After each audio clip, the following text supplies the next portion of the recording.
Homer's The Odyssey, rendered into English prose for the use of those who cannot read the original, is public domain. Book 14. Ulysses, Eumaeus, Eumaeus. Ulysses now left the haven, and took the rough track up through the wooded country and over the crest of the mountain, till he reached the place where Minerva had said that he would find the swineherd, who was the most thrifty servant he had. He found him sitting in front of his hut, which was by the yards that he had built on a site which could be seen from far. He had made them spacious 126 and fair to see, with a free run for the pigs all round them. He had built them during his master's absence, of stones which he had gathered out of the ground, without saying anything to Penelope or Laertes, and he had fenced them on top with thorn bushes. Outside the yard he had run a strong fence of oaken posts, split and set pretty close together, while inside he had built 12 sties near one another for the sows to lie in. There were 50 pigs wallowing in each sty, all of them breeding sows, but the boars slept outside and were much fewer in number, for the suitors kept on eating them, and the swineherd had to send them the best he had continually. There were 360 boar pigs, and the herdsman's 4 hounds, which were as fierce as wolves, slept always with them. The swineherd was at that moment cutting out a pair of sandals 27 from a good stout ox hide. 3 of his men were out herding the pigs in one place or another, and he had sent the 4th to town with a boar that he had been forced to send the suitors that they might sacrifice it and have their fill of meat. When the hounds saw Ulysses, they set up a furious barking and flew at him, but Ulysses was cunning enough to sit down and loose his hold of the stick that he had in his hand. Still, he would have been torn by them in his own homestead, had not the swineherd dropped his ox hide, rushed full speed through the gate of the yard, and driven the dogs off by shouting and throwing stones at them. Then he said to Ulysses, "Old man, the dogs were likely to have made short work of you, and then you would have got me into trouble. The gods have given me quite enough worries without that, for I have lost the best of masters, and am in continual grief on his account. I have to attend swine for other people to eat, while he, if he yet lives to see the light of day, is starving in some distant land. But come inside, and when you have had your fill of bread and wine, tell me where you come from, and all about your misfortunes." On this, the swineherd led the way into the hut and bade him sit down. He strewed a good thick bed of rushes upon the floor, and on the top of this he threw the shaggy chamois skin, a great thick one, on which he used to sleep by night. Ulysses was pleased at being made thus welcome, and said, "May Jove, sir, and the rest of the gods grant you your heart's desire in return for the kind way in which you have received me." To this you answered, "O swineherd Eumaeus, stranger, though a still poorer man should come here, it would not be right for me to insult him, for all strangers and beggars are from Jove. You must take what you can get and be thankful, for servants live in fear when they have young lords for their masters, and this is my misfortune now, for heaven has hindered the return of him who would have been always good to me and given me something of my own, a house, a piece of land, a good-looking wife, and all else that a liberal master allows a servant who has worked hard for him, and whose labour the gods have prospered, as they have mine in the situation which I hold. If my master had grown old here, he would have done great things by me, but he is gone, and I wish that Helen's whole race were utterly destroyed, for she has been the death of many a good man. It was this matter that took my master to Ilius, the land of noble steeds, to fight the Trojans in the cause of King Agamemnon." As he spoke, he bound his girdle round him and went to the sties where the young sucking pigs were penned. He picked out 2 which he brought back with him and sacrificed. He singed them, cut them up, and spitted them. When the meat was cooked, he brought it all in and set it before Ulysses, hot and still on the spit, whereon Ulysses sprinkled it over with white barley meal. The swineherd then mixed wine in a bowl of ivy wood, and taking a seat opposite Ulysses told him to begin. "Fall to, stranger," said he, "on a dish of servant's pork. The fat pigs have to go to the suitors, who eat them up without shame or scruple, but the blessed gods love not such shameful doings, and respect those who do what is lawful and right. Even the fierce freebooters who go raiding on other people's land, and Jove gives them their spoil, even they, when they have filled their ships and got home again, lie conscience-stricken, and look fearfully for judgment. But some god seems to have told these people that Ulysses is dead and gone. They will not, therefore, go back to their own homes and make their offers of marriage in the usual way, but waste his estate by force, without fear or stint. Not a day or night comes out of heaven, But they sacrifice not one victim nor two only, and they take the run of his wine, for he was exceedingly rich. No other great man either in Ithaca or on the mainland is as rich as he was. He had as much as 20 men put together. I will tell you what he had. There are 12 herds of cattle upon the mainland, and as many flocks of sheep. There are also 12 droves of pigs, while his own men and hired strangers feed him 12 widely spreading herds of goats. Here in Ithaca he runs even large flocks of goats on the far end of the island, and they are in the charge of excellent goat herds. Each one of these sends the suitors the best goat in the flock every day. As for myself, I am in charge of the pigs that you see here, and I have to keep picking out the best I have and sending it to them. This was his story, but Ulysses went on eating and drinking ravenously without a word, brooding his revenge. When he had eaten enough and was satisfied, the swineherd took the bowl from which he usually drank, filled it with wine, and gave it to Ulysses, who was pleased, and said as he took it in his hands, "My friend, who was this master of yours that bought you and paid for you, so rich and so powerful as you tell me? You say he perished in the cause of King Agamemnon. Tell me who he was, in case I may have met with such a person. Jove and the other gods know, but I may be able to give you news of him, for I have travelled much." Eumaeus answered, "Old man, no traveller who comes here with news will get Ulysses' wife and son to believe his story. Nevertheless, tramps in want of a lodging keep coming with their mouths full of lies, and not a word of truth. Everyone who finds his way to Ithaca goes to my mistress and tells her falsehoods, whereon she takes them in, makes much of them, and asks them all manner of questions, crying all the time as women will when they have lost their husbands. And you too, old man, for a shirt and a cloak would doubtless make up a very pretty story.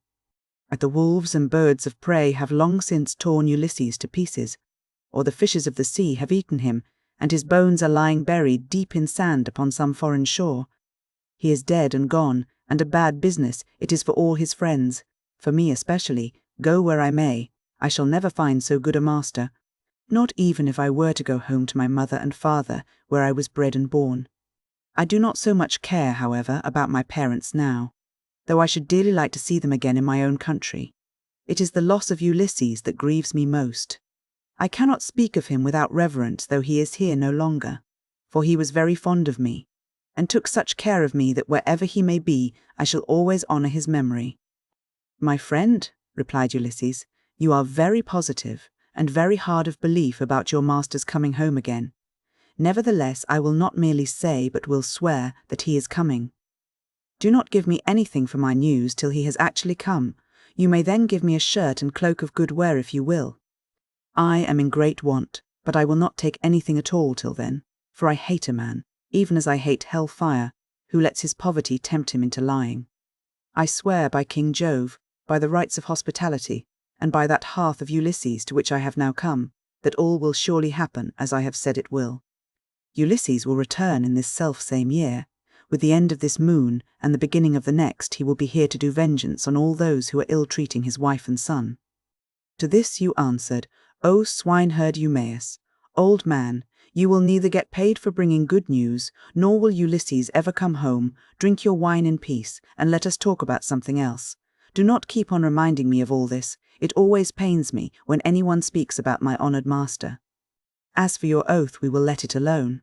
But I only wish he may come, as do Penelope, his old father Laertes, and his son Telemachus. I am terribly unhappy too about this same boy of his. He was running up fast into manhood, and bade fair to be no worse man, face and figure, than his father.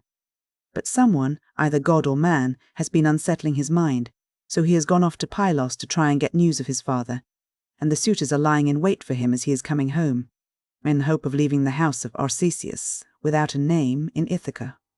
But let us say no more about him, and leave him to be taken, or else to escape if the son of Saturn holds his hand over him to protect him. And now, old man, tell me your own story. Tell me also, for I want to know who you are and where you come from.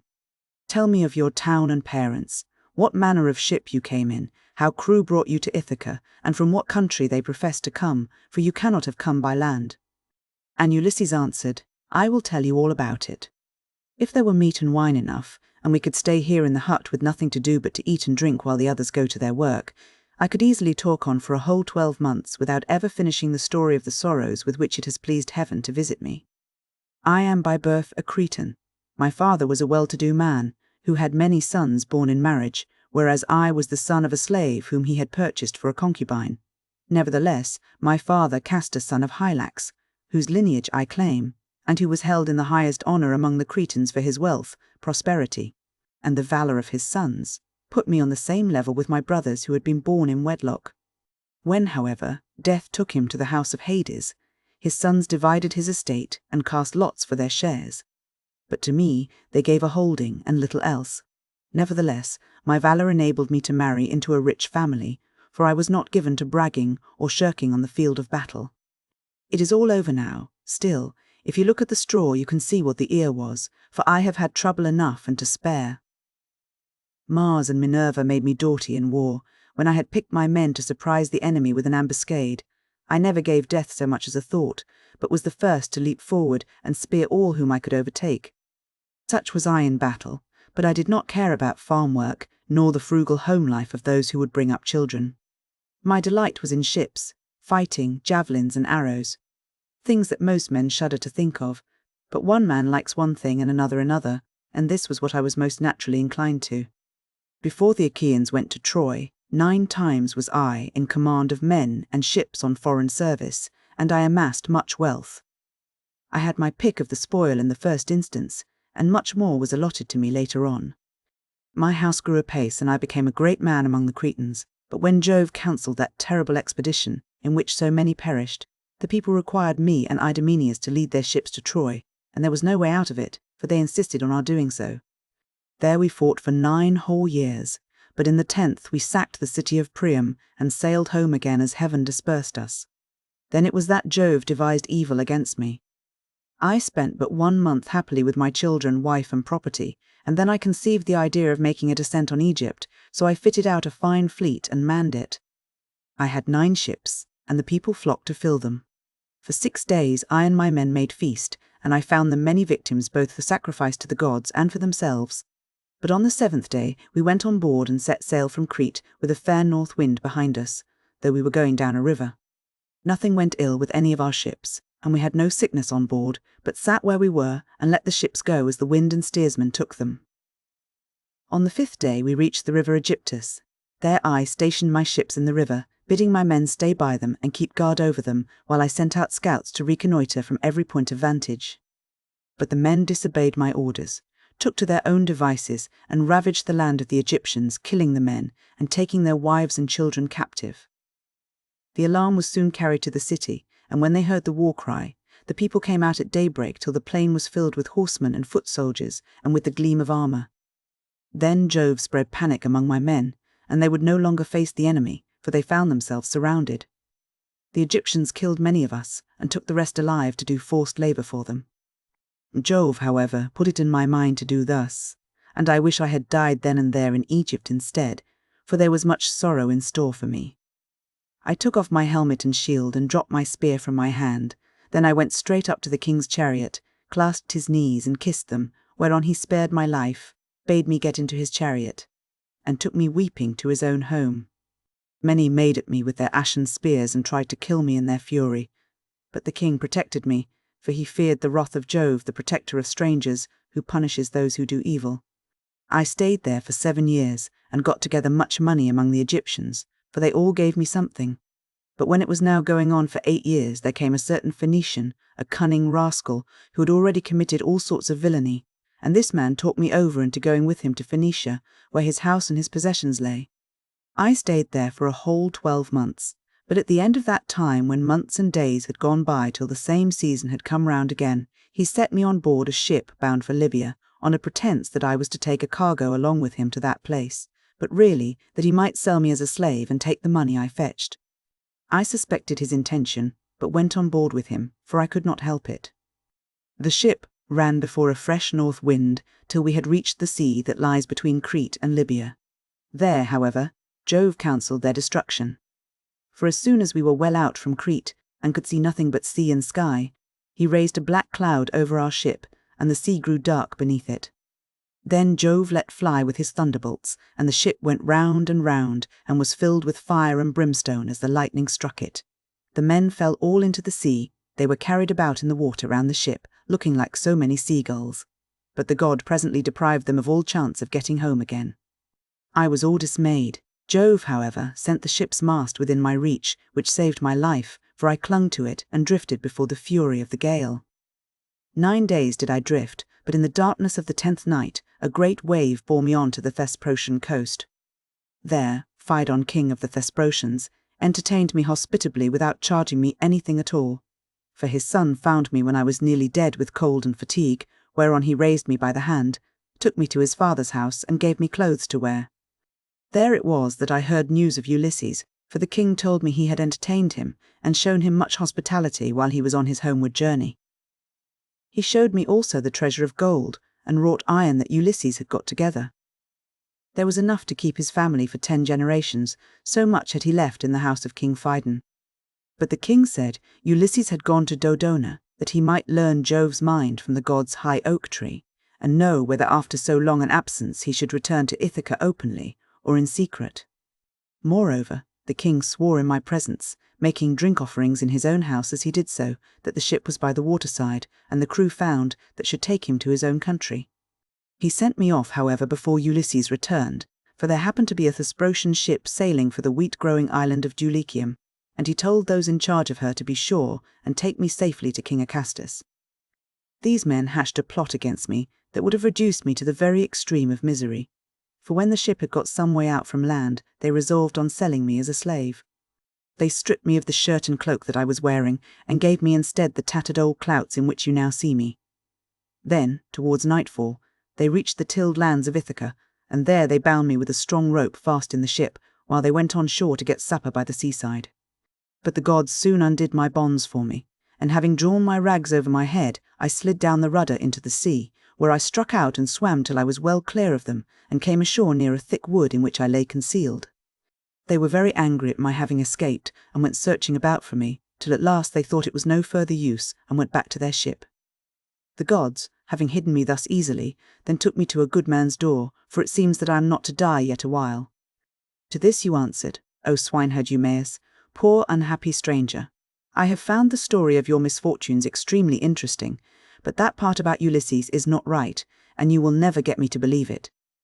Why should a man like you go about telling lies in this way? I know all about the return of my master. The gods, one and all of them, detest him, or they would have taken him before Troy, or let him die with friends around him when the days of his fighting were done, for then the Achaeans would have built a mound over his ashes, and his son would have been heir to his renown. But now the storm winds have spirited him away, we know not whither. As for me, I live out of the way here with the pigs, and never go to the town unless when Penelope sends for me on the arrival of some news about Ulysses. Then they all sit round and ask questions, both those who grieve over the king's absence, and those who rejoice at it because they can eat up his property without paying for it. For my own part, one have never cared about asking anyone else since the time when I was taken in by an Aetolian, who had killed a man and come a long way, till at last he reached my station, and I was very kind to him. He said he had seen Ulysses with Eumaeus among the Cretans, refitting his ships which had been damaged in a gale. He said Ulysses would return in the following summer or autumn with his men, and that he would bring back much wealth.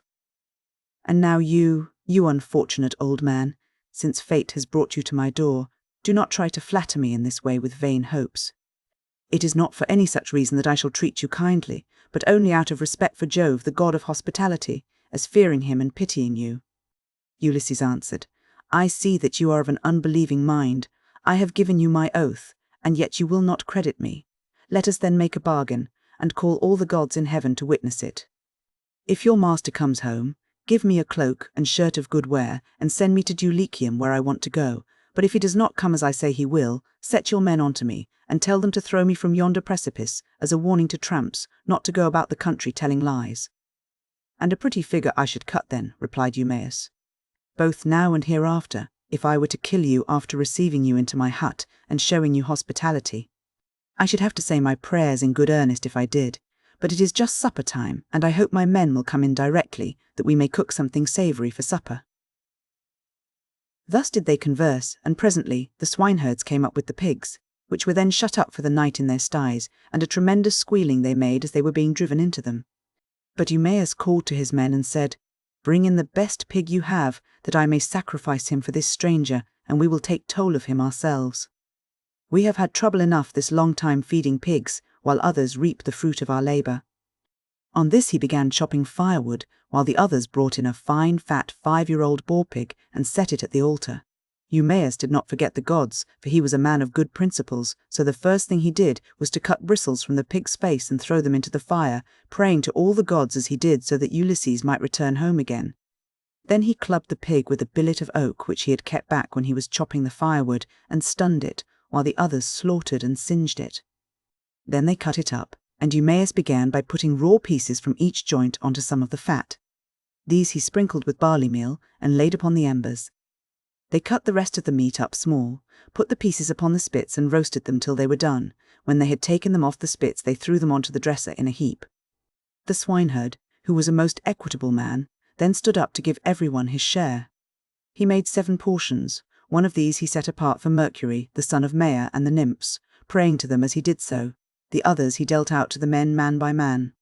He gave Ulysses some slices cut lengthways down the loin as a mark of especial honor, and Ulysses was much pleased. "I hope, Eumaeus," said he, "that Jove will be as well disposed towards you as I am, for the respect you are showing to an outcast like myself." To this you answered, "O swineherd Eumaeus, eat, my good fellow, and enjoy your supper, such as it is. God grants this and withholds that, just as he thinks right, for he can do whatever he chooses." As he spoke, he cut off the first piece and offered it as a burnt sacrifice to the immortal gods. Then he made them a drink offering, put the cup in the hands of Ulysses, and sat down to his own portion. Mesaulius brought them their bread. The swineherd had brought this man on his own account from among the Taphians during his master's absence, and had paid for him with his own money without saying anything either to his mistress or Laertes. They then laid their hands upon the good things that were before them, and when they had had enough to eat and drink, Mesaulius took away what was left of the bread, and they all went to bed after having made a hearty supper. Now the night came on stormy and very dark, for there was no moon. It poured without ceasing, and the wind blew strong from the west, which is a wet quarter. So Ulysses thought he would see whether Eumaeus, in the excellent care he took of him, would take off his own cloak and give it him, or make one of his men give him one. "Listen to me," said he. "Eumaeus and the rest of you, when I have said a prayer, I will tell you something. It is the wine that makes me talk in this way. Wine will make even a wise man fall to singing. It will make him chuckle and dance and say many a word that he had better leave unspoken. Still, as I have begun, I will go on. Would that I were still young and strong, as when we got up an ambuscade before Troy. Menelaus and Ulysses were the leaders, but I was in command also, for the other 2 would have it so. When we had come up to the wall of the city, we crouched down beneath our armor and lay there under cover of the reeds and thick brushwood that grew about the swamp. It came on to freeze with a north wind blowing. The snow fell small and fine like hoarfrost, and our shields were coated thick with rime. The others had all got cloaks and shirts, and slept comfortably enough with their shields about their shoulders. But I had carelessly left my cloak behind me, not thinking that I should be too cold, and had gone off in nothing but my shirt and shield. When the night was 2/3 through, and the stars had shifted their places, I nudged Ulysses, who was close to me, with my elbow, and he at once gave me his ear. "Ulysses," said I, "this cold will be the death of me, for I have no cloak. Some god fooled me into setting off with nothing on but my shirt, and I do not know what to do." Ulysses, who was as crafty as he was valiant, hit upon the following plan. "Keep still," said he in a low voice, "or the others will hear you." Then he raised his head on his elbow. "My friends," said he, "I have had a dream from heaven in my sleep. We are a long way from the ships. I wish someone would go down and tell Agamemnon to send us up more men at once." On this, Thoas son of Andromon threw off his cloak and set out running to the ships, whereon I took the cloak and lay in it comfortably enough till morning. Would that I were still young and strong as I was in those days, for then some one of you swineherds would give me a cloak both out of good will and for the respect due to a brave soldier. But now people look down upon me because my clothes are shabby." And Eumaeus answered, "Old man, you have told us an excellent story, and have said nothing so far but what is quite satisfactory.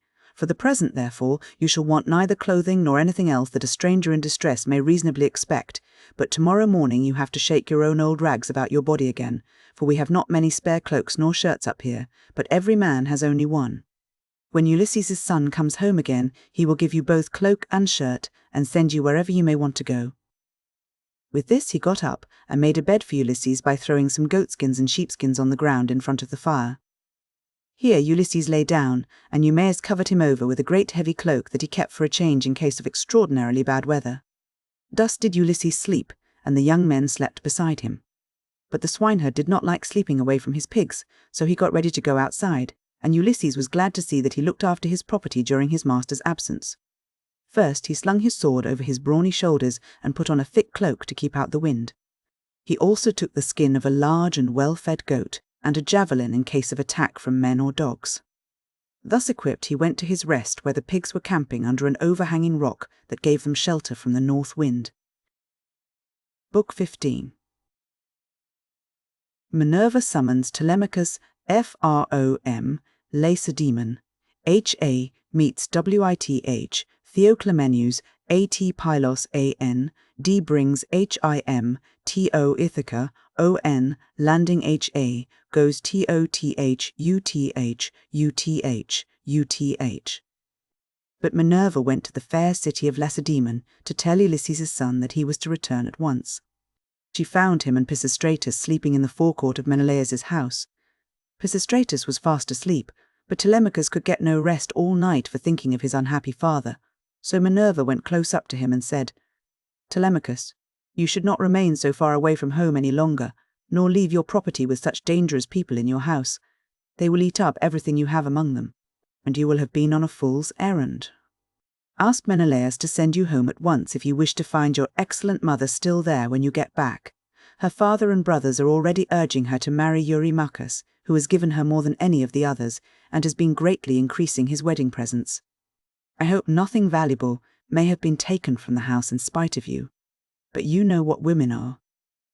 They always want to do the best they can for the man who marries them, and never give another thought to the children of their first husband, nor to their father either when he is dead and done with. Go home, therefore, and put everything in charge of the most respectable woman-servant that you have, until it shall please heaven to send you a wife of your own. Let me tell you also of another matter which you had better attend to. The chief men among the suitors are lying in wait for you in the strait 128 between Ithaca and Samos, and they mean to kill you before you can reach home. I do not much think they will succeed. It is more likely that some of those who are now eating up your property will find a grave themselves. Sail night and day, and keep your ship well away from the islands. The god who watches over you and protects you will send you a fair wind. As soon as you get to Ithaca, send your ship and men on to the town, but yourself go straight to the swineherd who has charge of your pigs.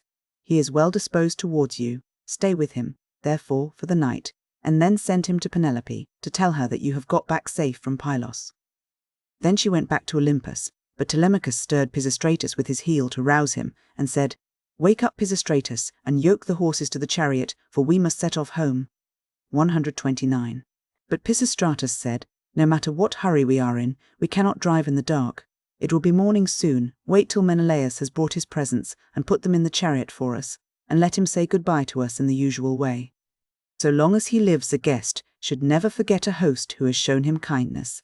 As he spoke, day began to break, and Menelaus, who had already risen, leaving Helen in bed, came towards them. When Telemachus saw him, he put on his shirt as fast as he could, threw a great cloak over his shoulders, and went out to meet him. "Menelaus," said he, "let me go back now to my own country, for I want to get home." And Menelaus answered, "Telemachus, if you insist on going, I will not detain you. I do not like to see a host either too fond of his guest or too rude to him. Moderation is best in all things, and not letting a man go when he wants to do so is as bad as telling him to go if he would like to stay. One should treat a guest well as long as he is in the house, and speed him when he wants to leave it. Wait, then, till I can get your beautiful presents into your chariot, until you have yourself seen them. I will tell the women to prepare a sufficient dinner for you of what there may be in the house. It will be at once more proper and cheaper for you to get your dinner before setting out on such a long journey. If, moreover, you have a fancy for making a tour in Hellas or in the Peloponnese, I will yoke my horses, and will conduct you myself through all our principal cities. No one will send us away empty-handed. Everyone will give us something: a bronze tripod, a couple of mules, or a gold cup." "Menelaus," replied Telemachus, "I want to go home at once, for when I came away I left my property without protection, and fear that while looking for my father I shall come to ruin myself, or find that something valuable has been stolen during my absence." When Menelaus heard this, he immediately told his wife and servants to prepare a sufficient dinner from what there might be in the house. At this moment Eumaeus joined him, for he lived close by and had just got up, so Menelaus told him to light the fire and cook some meat, which he at once did. Then Menelaus went down into his fragrant storeroom, 130 not alone, but Helen went too with Megapenthes. When he reached the place where the treasures of his house were kept, he selected a double cup and told his son Megapenthes to bring also a silver mixing bowl. Meanwhile, Helen went to the chest, where she kept the lovely dresses which she had made with her own hands, and took out one that was largest and most beautifully enriched with embroidery. It glittered like a star, and lay at the very bottom of the chest. 131. Then they all came back through the house again, till they got to Telemachus, and Menelaus said, "Telemachus, may Jove, the mighty husband of Juno, bring you safely home according to your desire. I will now present you with the finest and most precious piece of plate in all my house. It is a mixing bowl of pure silver, except the rim, which is inlaid with gold, and it is the work of Vulcan. Phedemus, king of the Sidonians, made me a present of it in the course of a visit that I paid him while I was on my return home. I should like to give it to you." With these words he placed the double cup in the hands of Telemachus, while Megapenthes brought the beautiful mixing bowl and set it before him. Hard by stood lovely Helen with the robe ready in her hand. "I too, my son," said she, "have something for you as a keepsake from the hand of Helen. It is for your bride to wear upon her wedding day. Till then, get your dear mother to keep it for you. Thus may you go back rejoicing to your own country and to your home." So saying, she gave the robe over to him, and he received it gladly. Then Pisistratus put the presents into the chariot, and admired them all as he did so. Presently Menelaus took Telemachus and Pisistratus into the house, and they both of them sat down to table.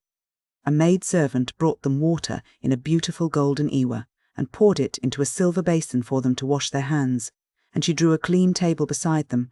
An upper servant brought them bread, and offered them many good things of what there was in the house. Eumaeus carved the meat, and gave them each their portions, while Megapenthes poured out the wine. Then they laid their hands upon the good things that were before them, but as soon as they had had enough to eat and drink, Telemachus and Pisistratus yoked the horses, and took their places in the chariot. They drove out through the inner gateway, and under the echoing gatehouse of the outer court, and Menelaus came after them with a golden goblet of wine in his right hand, that they might make a drink offering before they set out. He stood in front of the horses and pledged them, saying, "Farewell to both of you. See that you tell Nestor how I have treated you, for he was as kind to me as any father could be while we Achaeans were fighting before Troy." "We will be sure, sir," answered Telemachus, "to tell him everything as soon as we see him. I wish I were as certain of finding Ulysses returned when I get back to Ithaca, that I might tell him of the very great kindness you have shown me, and of the many beautiful presents I am taking with me." As he was thus speaking, a bird flew on his right hand, an eagle with a great white goose in its talons, which it had carried off from the farmyard, and all the men and women were running after it and shouting. It came quite close up to them, and flew away on their right hands in front of the horses. When they saw it they were glad, and their hearts took comfort within them, whereon Pisistratus said, "Tell me, Menelaus, has heaven sent this omen for us or for you?" Menelaus was thinking what would be the most proper answer for him to make, but Helen was too quick for him and said, "I will read this matter as heaven has put it in my heart, and as I doubt not that it will come to pass. The eagle came from the mountain where it was bred and has its nest, and in like manner Ulysses, after having travelled far and suffered much, will return to take his revenge, if indeed he is not back already and hatching mischief for the suitors." "May Jove so grant it," replied Telemachus.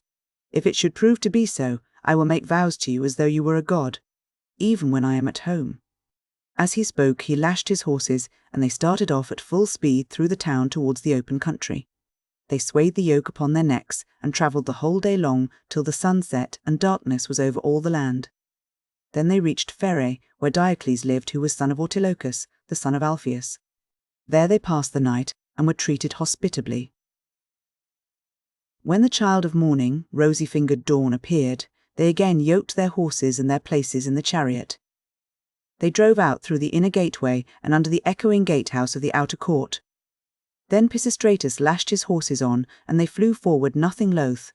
Ere long they came to Pylos, and then Telemachus said, Pisistratus, I hope you will promise to do what I am going to ask you.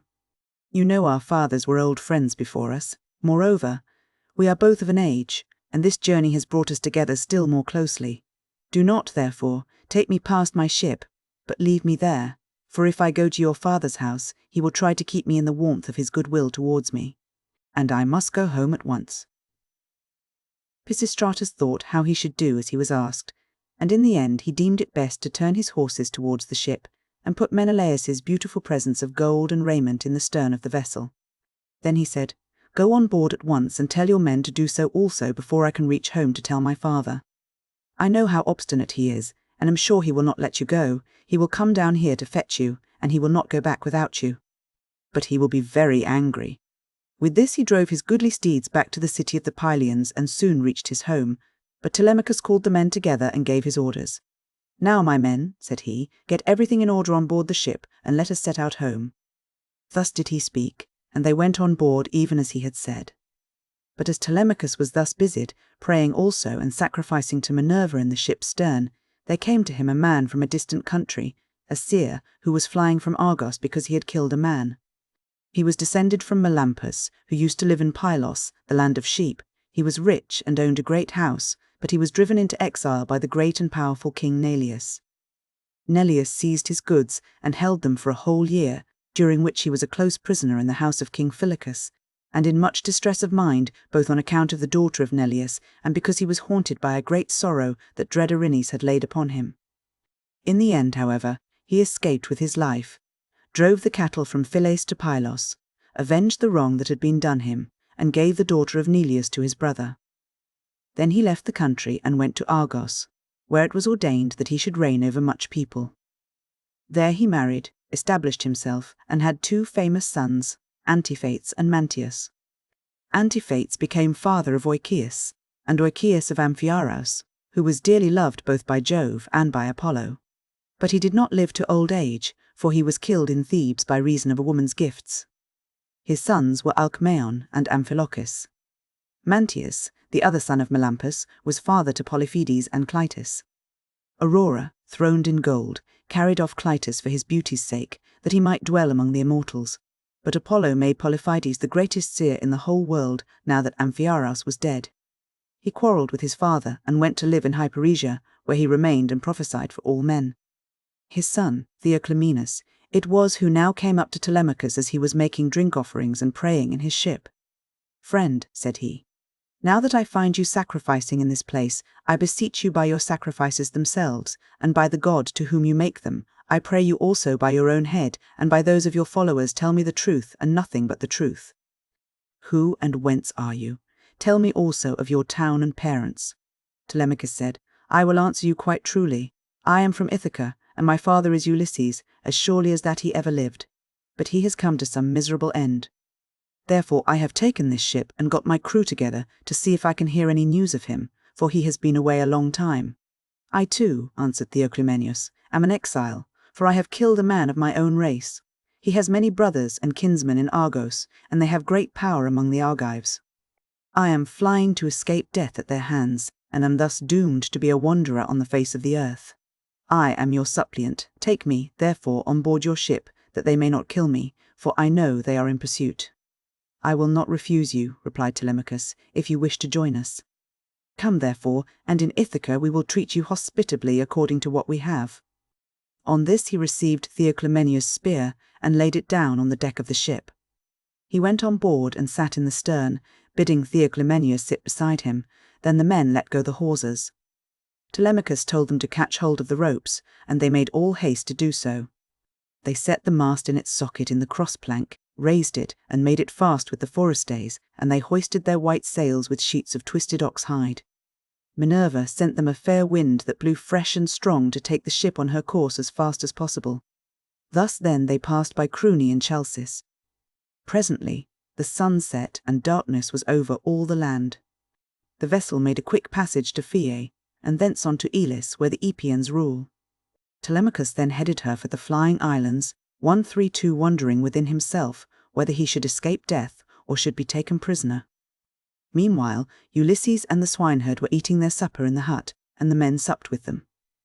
As soon as they had had to eat and drink, Ulysses began trying to prove the swineherd and see whether he would continue to treat him kindly and ask him to stay on at the station or pack him off to the city.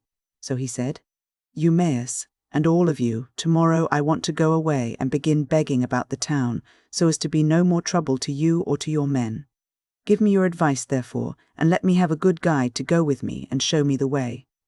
I will go the round of the city begging, as I needs must, to see if anyone will give me a drink and a piece of bread. I should like also to go to the house of Ulysses and bring news of her husband to Queen Penelope. The first could then go about among the suitors and see if out of all their abundance they will give me a dinner. I should soon make them an excellent servant in all sorts of ways. Listen and believe when I tell you that by the blessing of Mercury, who gives grace and good name to the works of all men, there is no one living who would make a more handy servant than I should, to put fresh wood on the fire, chop fuel, carve, cook, pour out wine, and do all those services that poor men have to do for their betters." The swineherd was very much disturbed when he heard this. "Heaven help me!" he exclaimed. "Whatever can have put such a notion as that into your head? If you go near the suitors you will be undone to a certainty, for their pride and insolence reach the very heavens. They would never think of taking a man like you for a servant. Their servants are all young men, well-dressed, wearing good cloaks and shirts, with well-looking faces, and their hair always tidy. The tables are kept quite clean and are loaded with bread, meat, and wine. Stay where you are then, you are not in anybody's way. I do not mind your being here, no more do any of the others. And when Telemachus comes home, he will give you a shirt and cloak, and will send you wherever you want to go." Ulysses answered, "I hope you may be as dear to the gods as you are to me, for having saved me from going about and getting into trouble. There is nothing worse than being always on the tramp. Still, when men have once got low down in the world, they will go through a great deal on behalf of their miserable bellies. Since, however, you press me to stay here and await the return of Telemachus, tell me about Ulysses's mother, and his father whom he left on the threshold of old age when he set out for Troy. Are they still living, or are they already dead and in the house of Hades?" "I will tell you all about them," replied Eumaeus. "Laertes is still living, and prays heaven to let him depart peacefully in his own house, for he is terribly distressed about the absence of his son, and also about the death of his wife, which grieved him greatly and aged him more than anything else did. She came to an unhappy end through sorrow for her son. May no friend or neighbour who has dealt kindly by me come to such an end as she did. As long as she was still living, though she was always grieving, I used to like seeing her and asking her how she did. For she brought me up along with her daughter Cymene, the youngest of her children. We were boy and girl together, and she made little difference between us. When, however, we both grew up, they sent Cymene to Same and received a splendid dowry for her. As for me, my mistress gave me a good shirt and cloak with a pair of sandals for my feet, and sent me off into the country, but she was just as fond of me as ever. This is all over now. Still, it has pleased heaven to prosper my work in the situation which I now hold. I have enough to eat and drink, and can find something for any respectable stranger who comes here. But there is no getting a kind word or deed out of my mistress, for the house has fallen into the hands of wicked people. Servants want sometimes to see their mistress and have a talk with her. They like to have something to eat and drink at the house, and something too to take back with them into the country. This is what will keep servants in a good humour." Ulysses answered, "Then you must have been a very little fellow, Eumaeus, when you were taken so far away from your home and parents. Tell me, and tell me true, was the city in which your father and mother lived sacked and pillaged, or did some enemies carry you off when you were alone tending sheep or cattle, ship you off here, and sell you for whatever your master gave them?" "Stranger," replied Eumaeus, "as regards your question, sit still, make yourself comfortable, drink your wine, and listen to me. The nights are now at their longest. There is plenty of time both for sleeping and sitting up talking together. You ought not to go to bed till bedtime. Too much sleep is as bad as too little. If any one of the others wishes to go to bed, let him leave us and do so. He can then take my master's pigs out when he has done breakfast in the morning. We too will sit here eating and drinking in the hut, and telling one another stories about our misfortunes, for when a man has suffered much and been buffeted about in the world, he takes pleasure in recalling the memory of sorrows that have long gone by. As regards your question, then, my tale is as follows. You may have heard of an island called Syra that lies over above Ortygia, 744, where the land begins to turn round and look in another direction. 355 It is not very thickly peopled, but the soil is good, with much pasture fit for cattle and sheep, and it abounds with wine and wheat. Dearth never comes there, nor are the people plagued by any sickness. But when they grow old, Apollo comes with Diana and kills them with his painless shafts. It contains 2 communities, and the whole country is divided between these 2. My father Ctesias, son of Eumaeus, a man comparable to the gods, reigned over both. Now, to this place there came some cunning traders from Phoenicia, for the Phoenicians are great mariners, in a ship which they had freighted with gewgaws of all kinds. There happened to be a Phoenician woman in my father's house, very tall and comely, and an excellent servant. These scoundrels got hold of her one day when she was washing near their ship, seduced her, and cajoled her in ways that no woman can resist, no matter how good she may be by nature. The man who had seduced her asked her who she was and where she came from, and on this she told him her father's name. "I come from Sidon," said she, "and am daughter to Arabas, a man rolling in wealth. One day, as I was coming into the town from the country, some Taphian pirates seized me and took me here over the sea, where they sold me to the man who owns this house, and he gave them their price for me." The man who had seduced her then said, "Would you like to come along with us to see the house of your parents and your parents themselves? They are both alive, and are said to be well off." "I will do so gladly," answered she, "if you men will first swear me a solemn oath that you will do me no harm by the way." They all swore as she told them, and when they had completed their oath, the woman said, "Hush, and if any of your men meets me in the street or at the well, do not let him speak to me, for fear someone should go and tell my master, in which case he would suspect something. He would put me in prison, and would have all of you murdered. Keep your own counsel, therefore, buy your merchandise as fast as you can, and send me word when you have done loading. I will bring as much gold as I can lay my hands on, and there is something else also that I can do towards paying my fare. I am nurse to the son of the good man of the house, a funny little fellow just able to run about. I will carry him off in your ship, and you will get a great deal of money for him if you take him and sell him in foreign parts." On this she went back to the house. The Phoenicians stayed a whole year till they had loaded their ship with much precious merchandise, and then, when they had got freight enough, they sent to tell the woman. Their messenger, a very cunning fellow, came to my father's house, bringing a necklace of gold with amber beads strung among it. And while my mother and the servants had it in their hands admiring it and bargaining about it, he made a sign quietly to the woman, and then went back to the ship, whereon she took me by the hand and led me out of the house. In the forepart of the house she saw the table set with the cups of guests who had been feasting with my father, as being in attendance on him. These were now all gone to a meeting of the public assembly, so she snatched up 3 cups and carried them off in the bosom of her dress, while I followed her, for I knew no better. The sun was now set, and darkness was over all the land, so we hurried on as fast as we could till we reached the harbour where the Phoenician ship was lying. When they had got on board, they sailed their ways over the sea, taking us with them, and Jove sent then a fair wind. 6 days did we sail both night and day. But on the 7th day Diana struck the woman, and she fell heavily down into the ship's hold, as though she were a seagull alighting on the water. So they threw her overboard to the seals and fishes, and I was left all sorrowful, and alone. Presently the winds and waves took the ship to Ithaca, where Laertes gave sundry of his chattels for me, and thus it was that ever I came to set eyes upon this country. Ulysses answered, "Eumaeus, I have heard the story of your misfortunes with the most lively interest and pity, but Jove has given you good as well as evil, for in spite of everything you have a good master, who sees that you always have enough to eat and drink, and you lead a good life, whereas I am still going about begging my way from city to city." Thus did they converse, and they had only a very little time left for sleep, for it was soon daybreak. In the meantime Telemachus and his crew were nearing land, so they loosed the sails, took down the mast, and rowed the ship into the harbour. 136 they cast out their mooring stones and made fast the hawsers. They then got out upon the seashore, mixed their wine, and got dinner ready. As soon as they had had enough to eat and drink, Telemachus said, "Take the ship onto the town, but leave me here, for I want to look after the herdsmen on one of my farms. In the evening, when I have seen all I want, I will come down to the city, and tomorrow morning, in return for your trouble, I will give you all a good dinner with meat and wine." 137 Then Theoclymenus said, "And what, my dear young friend, is to become of me? To whose house, among all your chief men, am I to repair? Or shall I go straight to your own house and to your mother, "At any other time," replied Telemachus, "I should have bidden you go to my own house, for you would find no want of hospitality. At the present moment, however, you would not be comfortable there, for I shall be away, and my mother will not see you. She does not often show herself even to the suitors, but sits at her loom weaving in an upper chamber, out of their way.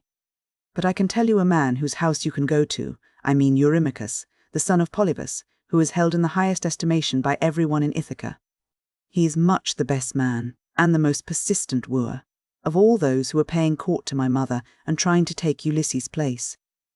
Jove, however, in heaven alone knows whether or no they will come to a bad end before the marriage takes place." As he was speaking, a bird flew by upon his right hand, a hawk, Apollo's messenger. It held a dove in its talons, and the feathers, as it tore them off, 138, fell to the ground midway between Telemachus and the ship. On this Theoclymenus called him apart, and caught him by the hand. "Telemachus," said he, "that bird did not fly on your right hand without having been sent there by some god. As soon as I saw it, I knew it was an omen. It means that you will remain powerful, and that there will be no house in Ithaca more royal than your own." "I wish it may prove so," answered Telemachus. "If it does, I will show you so much goodwill, and give you so many presents, that all who meet you will congratulate you." Then he said to his friend Piraeus, son of Cleitius, "You have throughout shown yourself the most willing to serve me of all those who have accompanied me to Pylos. I wish you would take this stranger to your own house and entertain him hospitably till I can come for him." And Piraeus answered, "Telemachus, you may stay away as long as you please, but I will look after him for you, and he shall find no lack of hospitality." As he spoke, he went on board, and bade the others do so also, and loose the hawsers, so they took their places in the ship. But Telemachus bound on his sandals, and took a long and doughty spear with a head of sharpened bronze from the deck of the ship. Then they loosed the hawsers, thrust the ship off from land, and made on towards the city as they had been told to do, while Telemachus strode on as fast as he could, till he reached the homestead where his countless herds of swine were feeding, and where dwelt the excellent swineherd, who was so devoted a servant to his master. Book 16. Ulysses reveals himself to Telemachus.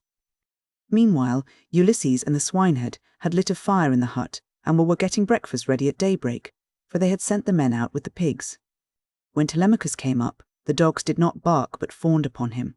So Ulysses, hearing the sound of feet, and noticing that the dogs did not bark, said to Eumaeus, "Eumaeus, I hear footsteps. I suppose one of your men or some one of your acquaintance is coming here, for the dogs are fawning upon him and not barking." The words were hardly out of his mouth before his son stood at the door. Eumaeus sprang to his feet, and the bowls in which he was mixing wine fell from his hands as he made towards his master. He kissed his head and both his beautiful eyes and wept for joy. A father could not be more delighted at the return of an only son, the child of his old age, after 10 years' absence in a foreign country and after having gone through much hardship. He embraced him, kissed him all over as though he had come back from the dead, and spoke fondly to him, saying, "So you are come, Telemachus, light of my eyes that you are. When I heard you had gone to Pylos, I made sure I was never going to see you any more. Come in, my dear child, and sit down, that I may have a good look at you now you are home again. It is not very often you come into the country to see us herdsmen. You stick pretty close to the town generally. I suppose you think it better to keep an eye on what the suitors are doing."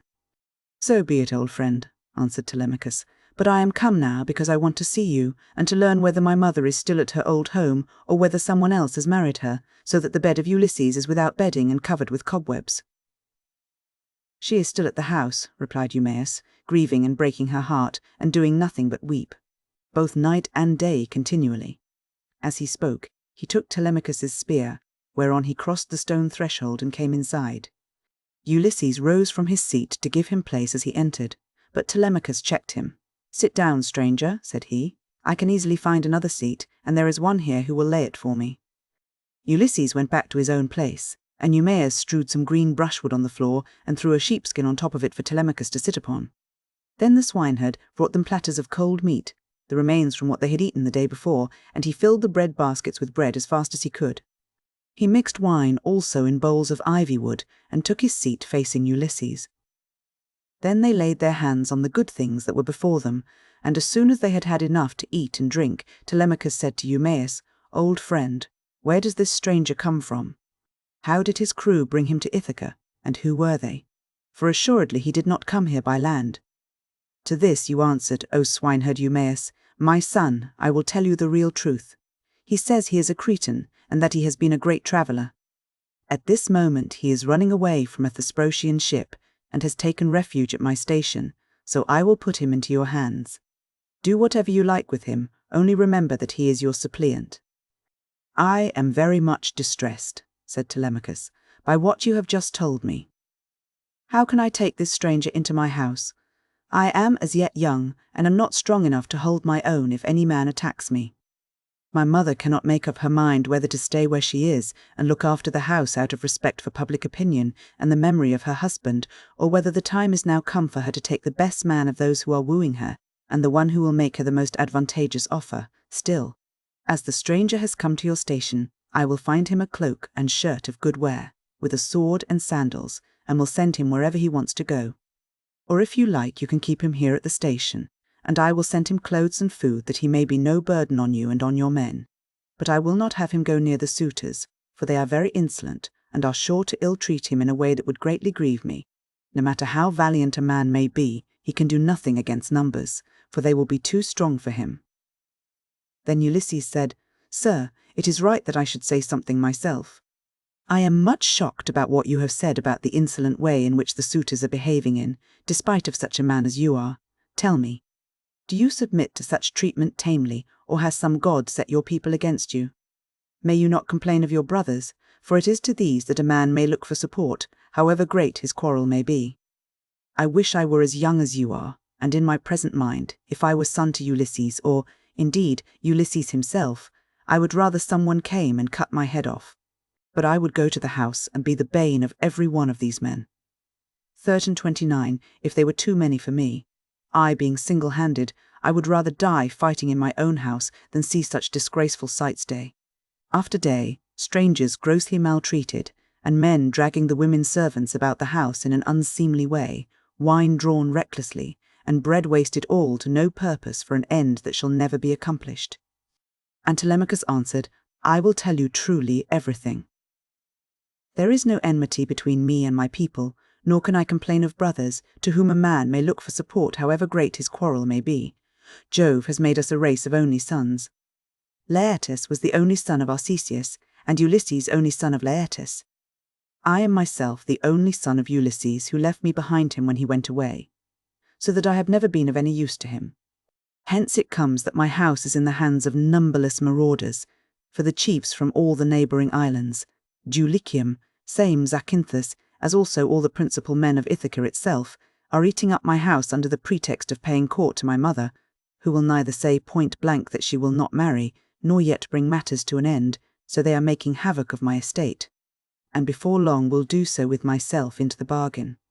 The issue, however, rests with heaven. But do you, old friend Eumaeus, go at once and tell Penelope that I am safe and have returned from Pylos. Tell it to herself alone, and then come back here without letting anyone else know, for there are many who are plotting mischief against me. I understand and heed you, replied Eumaeus. You need instruct me no further, only as I am going that way say, whether I had not better let poor Laertes know that you are returned. He used to superintend the work on his farm in spite of his bitter sorrow about Ulysses, and he would eat and drink at will along with his servants. But they tell me that from the day on which you set out for Pylos, he has neither eaten nor drunk as he ought to do, nor does he look after his farm, but sits weeping and wasting the flesh from off his bones. More's the pity, answered Telemachus. I am sorry for him, but we must leave him to himself just now. If people could have everything their own way, the first thing I should choose would be the return of my father. But go, and give your message, then make haste back again, and do not turn out of your way to tell Laertes.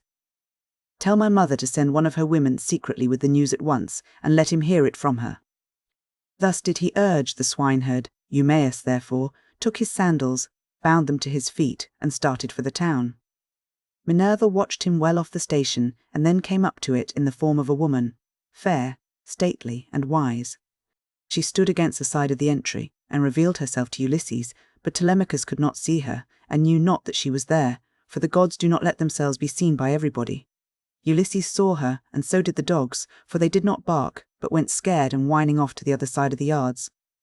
She nodded her head, and motioned to Ulysses with her eyebrows, whereon he left the hut and stood before her outside the main wall of the yards. Then she said to him, "Ulysses, noble son of Laertes, it is now time for you to tell your son. Do not keep him in the dark any longer, but lay your plans for the destruction of the suitors, and then make for the town. I will not be long in joining you, for I too am eager for the fray." As she spoke, she touched him with her golden wand. First she threw a fair clean shirt and cloak about his shoulders, then she made him younger, and of more imposing presence. She gave him back his colour, filled out his cheeks, and let his beard become dark again. Then she went away, and Ulysses came back inside the hut. His son was astounded when he saw him, and turned his eyes away for fear he might be looking upon a god. "Stranger," said he, "how suddenly you have changed from what you were a moment or two ago. You are dressed differently, and your colour is not the same. Are you some one or other of the gods that live in heaven? If so, be propitious to me till I can make you due sacrifice and offerings of wrought gold. Have mercy upon me." And Ulysses said, "I am no god, why should you take me for one? I am your father, on whose account you grieve and suffer so much at the hands of lawless men." As he spoke, he kissed his son, and a tear fell from his cheek onto the ground, for he had restrained all tears till now. But Telemachus could not yet believe that it was his father, and said, "You are not my father, but some god is flattering me with vain hopes that I may grieve the more hereafter. No mortal man could of himself contrive to do as you have been doing, and make yourself old and young at a moment's notice, unless a god were with him. A second ago you were old and all in rags, and now you are like some god come down from heaven." Ulysses answered, "Telemachus, you ought not to be so immeasurably astonished at my being really here. There is no other Ulysses who will come hereafter. Such as I am, it is I, who after long wandering and much hardship have got home in the 20th year to my own country. What you wonder at is the work of the redoubtable goddess Minerva, who does with me whatever she will, for she can do what she pleases. At one moment she makes me like a beggar, and the next I am a young man with good clothes on my back. It is an easy matter for the gods who live in heaven to make any man look either rich or poor." As he spoke, he sat down, and Telemachus threw his arms about his father and wept. They were both so much moved that they cried aloud like eagles or vultures with crooked talons that had been robbed of their half-fledged young by peasants. Thus piteously did they weep, and the sun would have gone down upon their mourning if Telemachus had not suddenly said, "In what ship, my dear father, did your crew bring you to Ithaca? Of what nation did they declare themselves to be? For you cannot have come by land." "I will tell you the truth, my son," replied Ulysses. "It was the Phaeacians who brought me here. They are great sailors, and are in the habit of giving escorts to anyone who reaches their coasts. They took me over the sea while I was fast asleep, and landed me in Ithaca, after giving me many presents in bronze, gold, and raiment. These things, by heaven's mercy, are lying concealed in a cave, and I am now come here on the suggestion of Minerva that we may consult about killing our enemies. First, therefore, give me a list of the suitors with their number, that I may learn who, and how many, they are.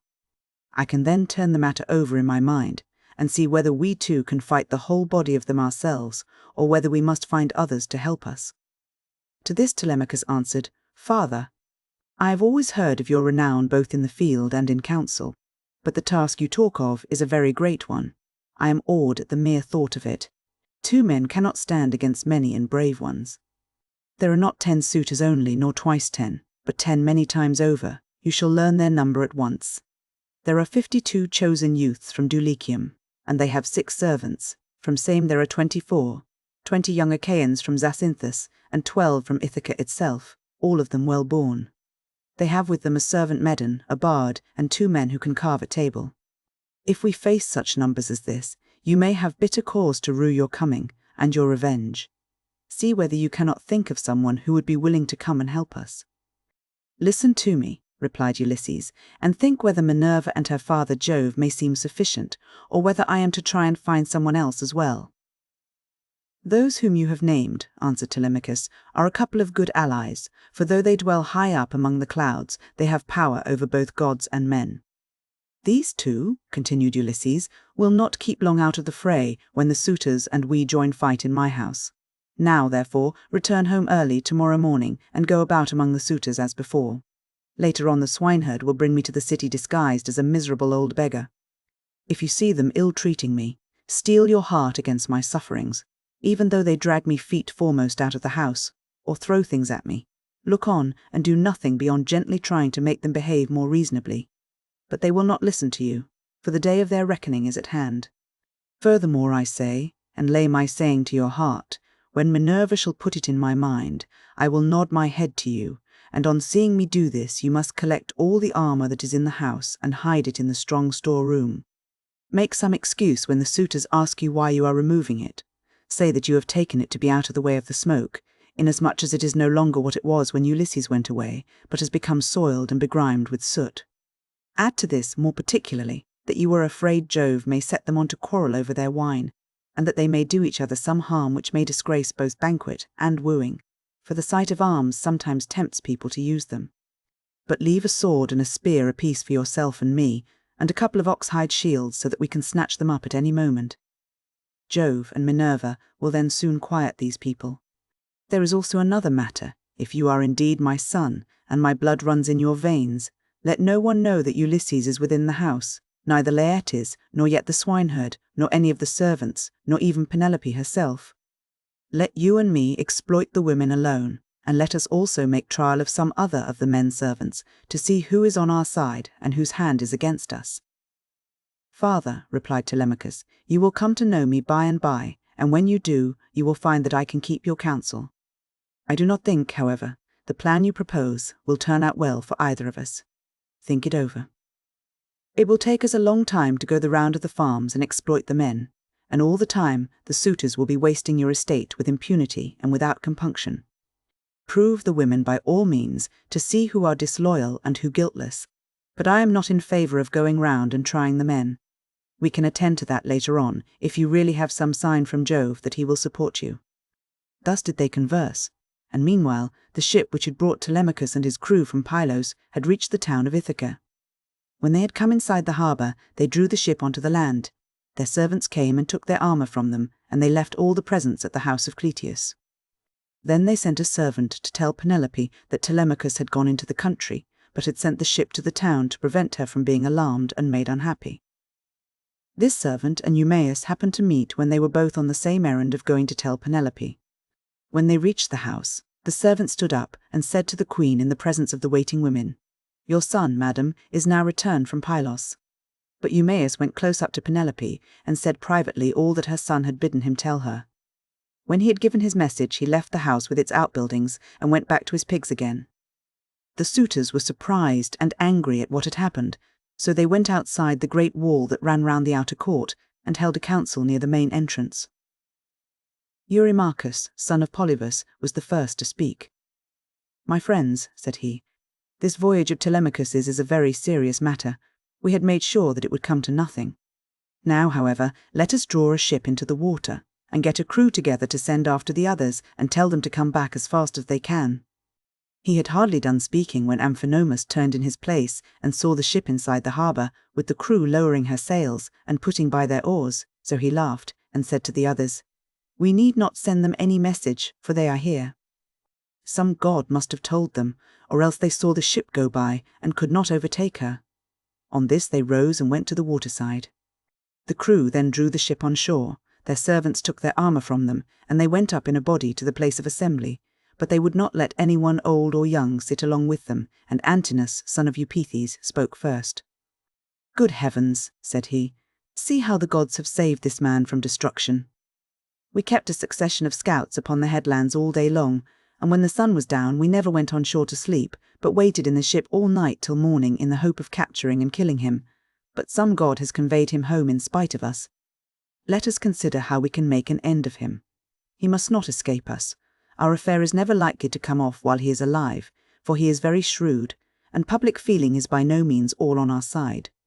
We must make haste before he can call the Achaeans in assembly. He will lose no time in doing so, for he will be furious with us, and will tell all the world how we plotted to kill him, but failed to take him.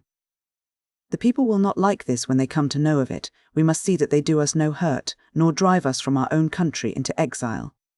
Let us try and lay hold of him, either on his farm away from the town, or on the road hither.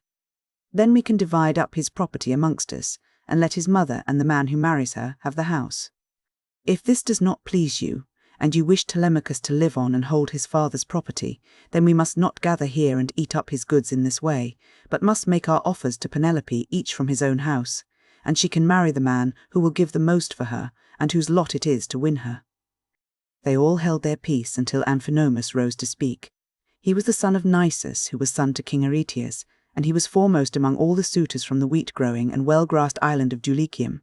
His conversation, moreover, was more agreeable to Penelope than that of any of the other suitors, for he was a man of good natural disposition. "My friends," said he, speaking to them plainly and in all honesty, "I am not in favour of killing Telemachus. It is a heinous thing to kill one who is of noble blood. Let us first take counsel of the gods, and if the oracles of Jove advise it, I will both help to kill him myself, and will urge everyone else to do so, but if they dissuade us, I would have you hold your hands." Thus did he speak, and his words pleased them well, so they rose forthwith and went to the house of Ulysses, where they took their accustomed seats. And Penelope resolved that she would show herself to the suitors.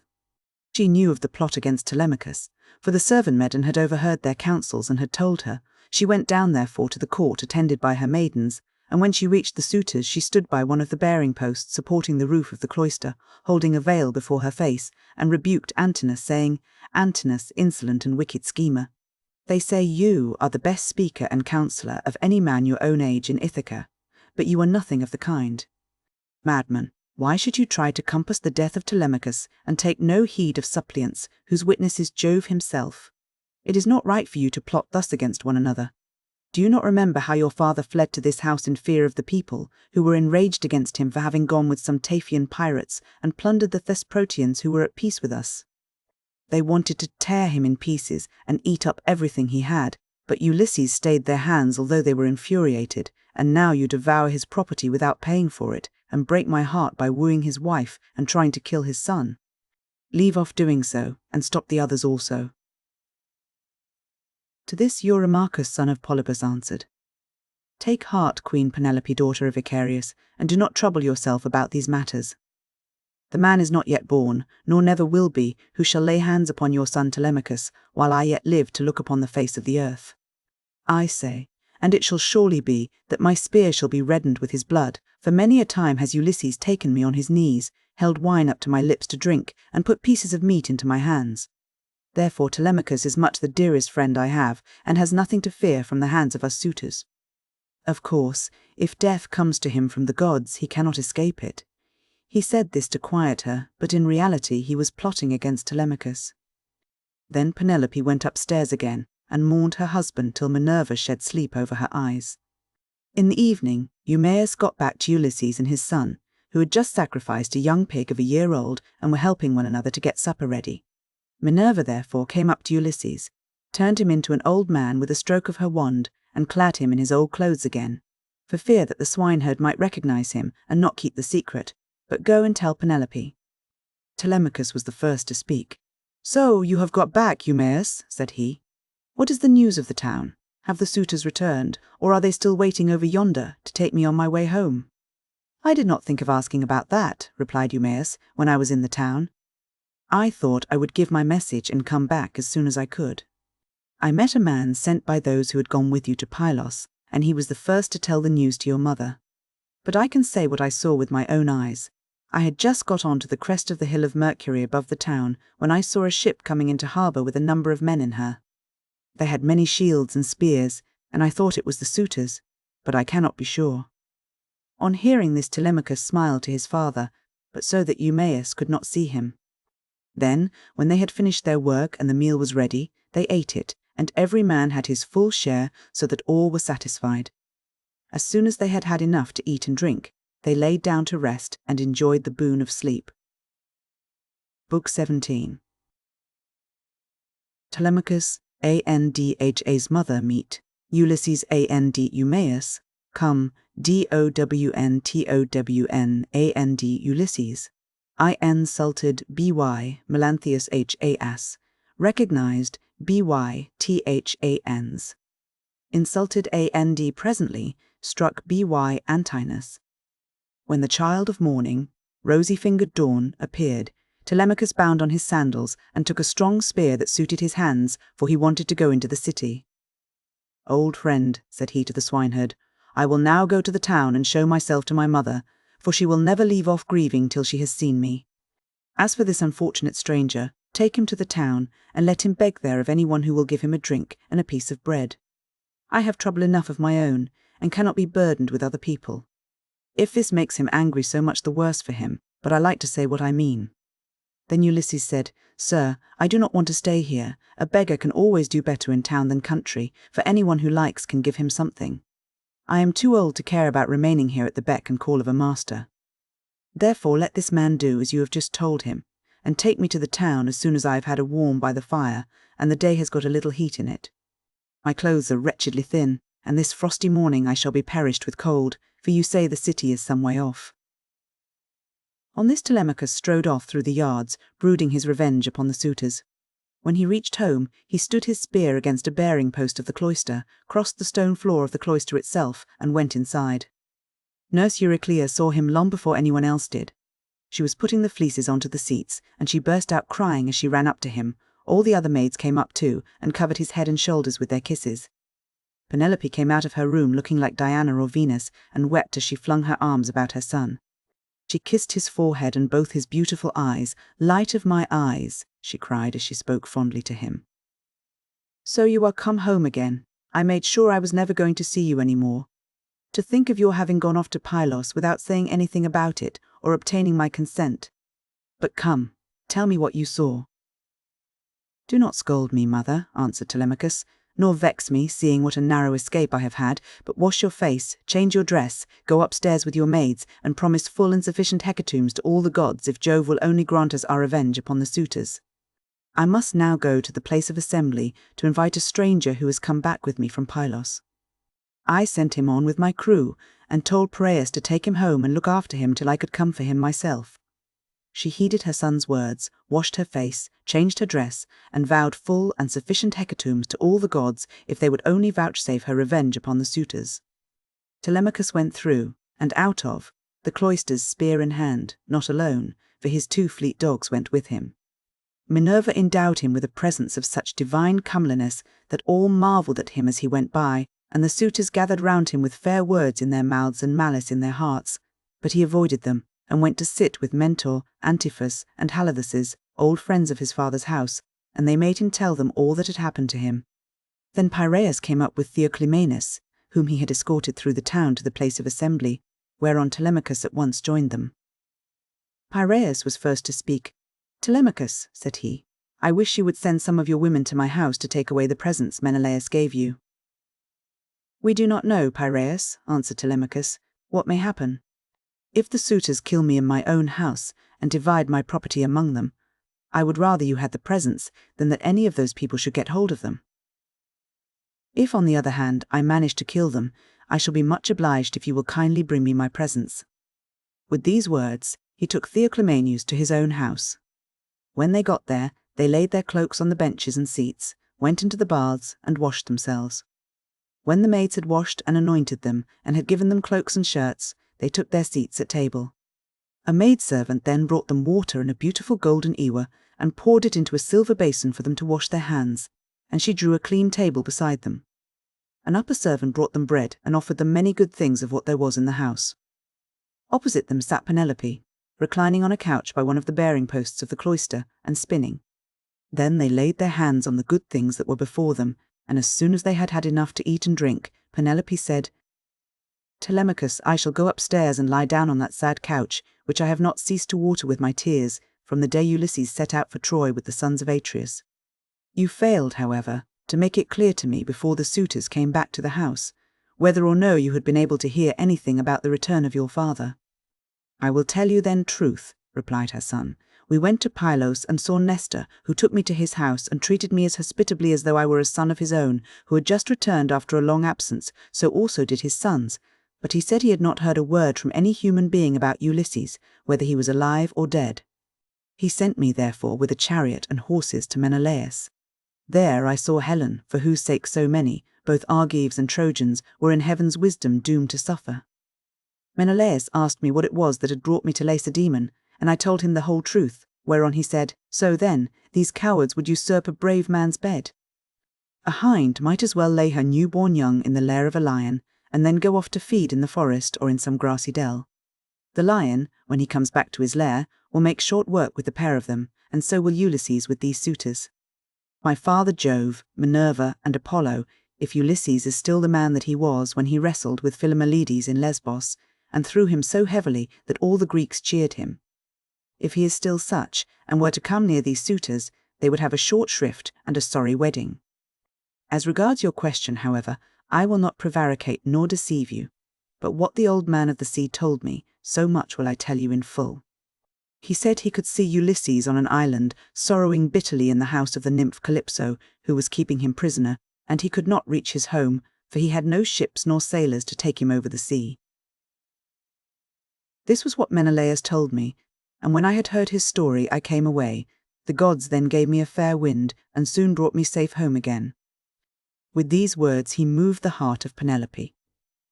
Then Theoclymenus said to her, Madam, wife of Ulysses, Telemachus does not understand these things. Listen therefore to me, for I can divine them surely, and will hide nothing from you. May Jove the King of Heaven be my witness, and the rites of hospitality, with that hearth of Ulysses to which I now come, that Ulysses himself is even now in Ithaca, and, either going about the country or staying in one place, is inquiring into all these evil deeds and preparing a day of reckoning for the suitors. I saw an omen when I was on the ship which meant this, and I told Telemachus about it. May it be even so, answered Penelope. If your words come true, you shall have such gifts and such goodwill from me that all who see you shall congratulate you. Thus did they converse. Meanwhile, the suitors were throwing discs or aiming with spears at a mark on the levelled ground in front of the house, and behaving with all their old insolence. But when it was now time for dinner, and the flock of sheep and goats had come into the town from all the country round, 140 with their shepherds as usual, then Medon, who was their favourite servant, and who waited upon them at table, said, Now then, my young masters, you have had enough sport, so come inside that we may get dinner ready. Dinner is not a bad thing at dinner time. They left their sports as he told them, and when they were within the house, they laid their cloaks on the benches and seats inside, and then sacrificed some sheep, goats, pigs, and a heifer, all of them fat and well grown, 141. Thus they made ready for their meal. In the meantime, Ulysses and the swineherd were about starting for the town, and the swineherd said, Stranger, I suppose you still want to go to town today, as my master said you were to do. For my own part, one should have liked you to stay here as a station hand, but I must do as my master tells me, or he will scold me later on, and a scolding from one's master is a very serious thing. Let us then be off, for it is now broad day. It will be night again directly, and then you will find it colder. 142. I know and understand you, replied Ulysses. You need say no more. Let us be going, but if you have a stick ready cut, let me have it to walk with, for you say the road is a very rough one. As he spoke, he threw his shabby old tattered wallet over his shoulders, by the cord from which it hung, and Eumaeus gave him a stick to his liking. The two then started, leaving the station in charge of the dogs and herdsmen who remained behind. The swineherd led the way, and his master followed after, looking like some broken-down old tramp as he leaned upon his staff, and his clothes were all in rags. When they had got over the rough, steep ground and were nearing the city, they reached the fountain from which the citizens drew their water. This had been made by Ithacus, Neritus, and Polyctor. There was a grove of water, loving poplars planted in a circle all round it, and the clear cold water came down to it from a rock high up, 143, while above the fountain there was an altar to the nymphs, at which all wayfarers used to sacrifice. Here Melanthius, son of Dolius, overtook them as he was driving down some goats, the best in his flock, for the suitors' dinner, and there were 2 shepherds with him. When he saw Eumaeus and Ulysses, he reviled them with outrageous and unseemly language, which made Ulysses very angry. There you go, cried he, and a precious pair you are. See how heaven brings birds of the same feather to one another. Where, pray, master swineherd, are you taking this poor miserable object? It would make anyone sick to see such a creature at table. A fellow like this never won a prize for anything in his life, but will go about rubbing his shoulders against every man's doorpost, and begging, not for swords and cauldrons 44 were like a man, but only for a few scraps not worth begging for. If you would give him to me for a hand on my station, he might do to clean out the folds, or bring a bit of sweet feed to the kids, and he could fatten his thighs as much as he pleased on whey, but he has taken to bad ways and will not go about any kind of work. He will do nothing but beg victuals all the town over to feed his insatiable belly. I say, therefore, and it shall surely be, if he goes near Ulysses' house, he will get his head broken by the stools they will fling at him till they turn him out."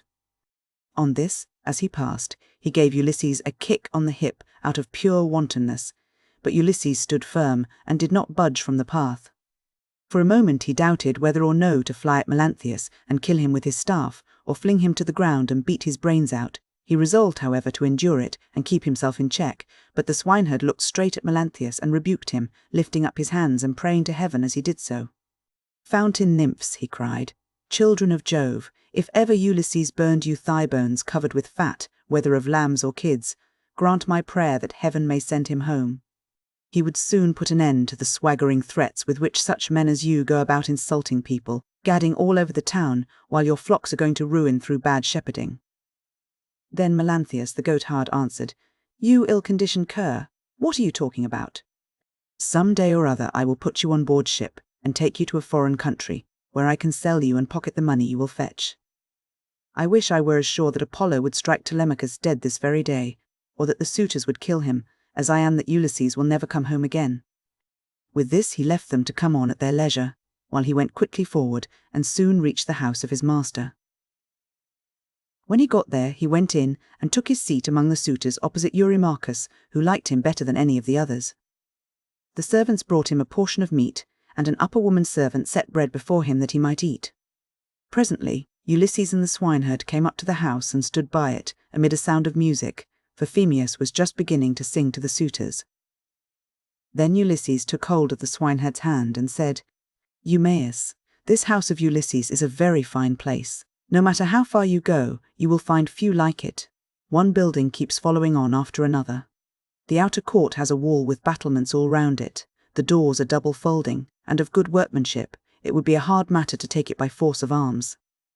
I perceive, too, that there are many people banqueting within it, for there is a smell of roast meat, and I hear a sound of music, which the gods have made to go along with feasting."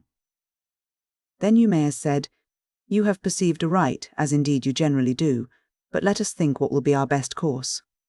Will you go inside first and join the suitors, leaving me here behind you, or will you wait here and let me go in first? But do not wait long, or someone may see you loitering about outside and throw something at you. Consider this matter, I pray you." And Ulysses answered, "I understand and heed. Go in first, and leave me here where I am. I am quite used to being beaten and having things thrown at me. I have been so much buffeted about in war and by sea that I am hardened, and this too may go with the rest. But a man cannot hide away the cravings of a hungry belly. This is an enemy which gives much trouble to all men.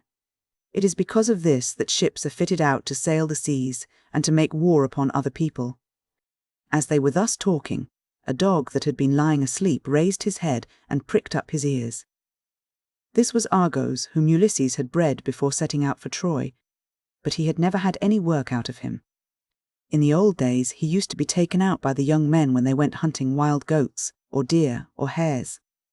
But now that his master was gone, he was lying neglected on the heaps of mule and cow dung that lay in front of the stable doors, till the men should come and draw it away to manure the great close, and he was full of fleas. As soon as he saw Ulysses standing there, he dropped his ears and wagged his tail, but he could not get close up to his master. When Ulysses saw the dog on the other side of the yard, he dashed a tear from his eyes without Eumaeus seeing it, and said, "Eumaeus, what a noble hound that is over yonder on the manure heap. His build is splendid. Is he as fine a fellow as he looks, or is he only one of those dogs that come begging about a table, and are kept merely for show?" "This hound," answered Eumaeus, "belonged to him who has died in a far country. If he were what he was when Ulysses left for Troy, he would soon show you what he could do. There was not a wild beast in the forest that could get away from him when he was once on its tracks, but now he has fallen on evil times, for his master is dead and gone, and the women take no care of him. Servants never do their work when their master's hand is no longer over them, for Jove takes half the goodness out of a man when he makes a slave of him." As he spoke, he went inside the buildings to the cloister where the suitors were. But Argos died as soon as he had recognized his master. Telemachus saw Eumaeus long before anyone else did, and beckoned him to come and sit beside him. So he looked about and saw a seat lying near where the carver sat serving out their portions to the suitors. He picked it up, brought it to Telemachus's table, and sat down opposite him. Then the servant brought him his portion, and gave him bread from the bread-basket. Immediately afterwards Ulysses came inside, looking like a poor, miserable old beggar, leaning on his staff and with his clothes all in rags. He sat down upon the threshold of ashwood, just inside the doors leading from the outer to the inner court, and against a bearing-post of cypress, wood which the carpenter had skilfully planed, and had made to join truly with rule and line. Telemachus took a whole loaf from the bread-basket, with as much meat as he could hold in his 2 hands, and said to Eumaeus, "Take this to the stranger, and tell him to go the round of the suitors, and beg from them. A beggar must not be shamefaced." So Eumaeus went up to him and said, "Stranger, Telemachus sends you this, and says you are to go the round of the suitors begging." "For beggars must not be shamefaced," Ulysses answered. "May King Jove grant all happiness to Telemachus, and fulfill the desire of his heart." Then, with both hands, he took what Telemachus had sent him, and laid it on the dirty old wallet at his feet. He went on eating it while the bard was singing, and had just finished his dinner as he left off. The suitors applauded the bard, whereon Minerva went up to Ulysses, and prompted him to beg pieces of bread from each one of the suitors, that he might see what kind of people they were, and tell the good from the bad. But come what might, she was not going to save a single one of them. Ulysses therefore went on his round, going from left to right, and stretched out his hands to beg as though he were a real beggar.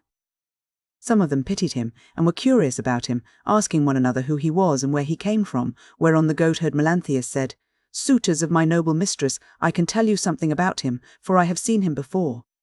The swineherd brought him here, but I know nothing about the man himself, nor where he comes from." On this Antinous began to abuse the swineherd. "You precious idiot," he cried, "what have you brought this man to town for? Have we not tramps and beggars enough already to pester us as we sit at meat? Do you think it a small thing that such people gather here to waste your master's property, and must you needs bring this man as well?" And Eumaeus answered, "Antinous, your birth is good, but your words evil. It was no doing of mine that he came here. Who is likely to invite a stranger from a foreign country, unless it be one of those who can do public service as a seer, a healer of hurts, a carpenter, or a bard who can charm us with his singing? Such men are welcome all the world over, but no one is likely to ask a beggar who will only worry him. You are always harder on Ulysses' servants than any of the other suitors are, and above all on me. But I do not care so long as Telemachus and Penelope are alive and here." But Telemachus said, "Hush, do not answer him. Antinous has the bitterest tongue of all the suitors, and he makes the others worse." Then turning to Antinous, he said, "Antinous, you take as much care of my interests as though I were your son. Why should you want to see this stranger turned out of the house? Heaven forbid, take something, and give it him yourself. I do not grudge it, I bid you take it. Never mind my mother, nor any of the other servants in the house. But I know you will not do what I say, for you are more fond of eating things yourself than of giving them to other people." "What do you mean, Telemachus," replied Antinous, "by this swaggering talk? If all the suitors were to give him as much as I will, he would not come here again for another 3 months. As he spoke, he drew the stool on which he rested his dainty feet from under the table, and made as though he would throw it at Ulysses. But the other suitors all gave him something, and filled his wallet with bread and meat. He was about, therefore, to go back to the threshold and eat what the suitors had given him. But he first went up to Antinous and said, "Sir, give me something. You are not, surely, the poorest man here. You seem to be a chief, foremost among them all. Therefore you should be the better giver, and I will tell far and wide of your bounty. I too was a rich man once, and had a fine house of my own.